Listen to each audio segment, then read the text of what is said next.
La 13e réunion du Forum Chine-Afrique des think tanks, l'une des principales activités d'accompagnement du prochain forum sur la coopération sino-africaine, s'est tenue dans la ville côtière tanzanienne de Dar es Salaam en mars de cette année.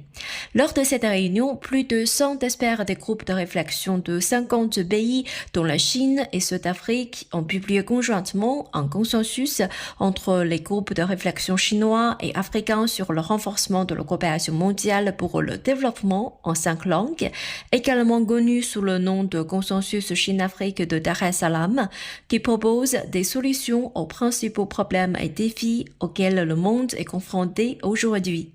Comment renforcer la connotation et l'extension du consensus, comment le mettre en action pour la communauté internationale et comment la Chine et l'Afrique peuvent-elles travailler ensemble pour la modernisation.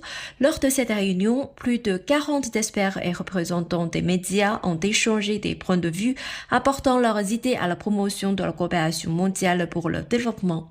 D'après eux, les innovations revêtent une importance positive pour la construction d'une communauté de destin Chine-Afrique de haut niveau. Tout d'abord, c'est le premier consensus initié par des pays du Sud, en particulier ceux de l'Afrique, et il reflète la préoccupation du Sud pour ses propres intérêts en matière de développement. Deuxièmement, il est globalement inclusif.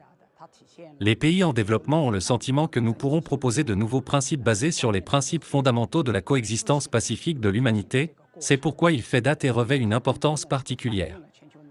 Troisièmement, le consensus a un fort caractère pratique.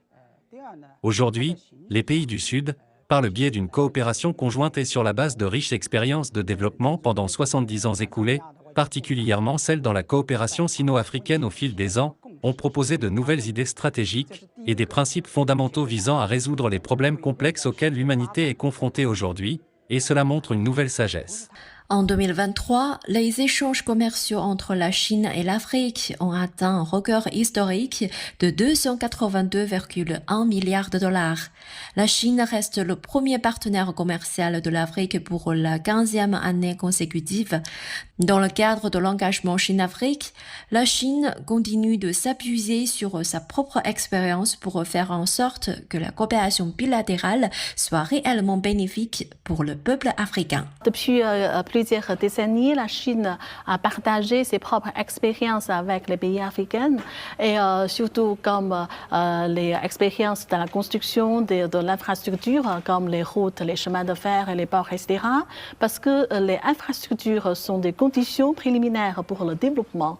Et la Chine a coopéré avec les pays africains pour la construction des zones économiques spéciales de parcs industriels et afin d'attirer les investisseurs étrangers. Et aussi, la Chine a beaucoup fait pour le transfert de technologies et aussi pour renforcer la capacité humaine des gens locaux en Afrique. Donc, grâce à ces mesures, entre la Chine et les pays africains, on a beaucoup coopéré pour bien créer des emplois et promouvoir les exports vers le marché global et bien sûr améliorer leur niveau de vie.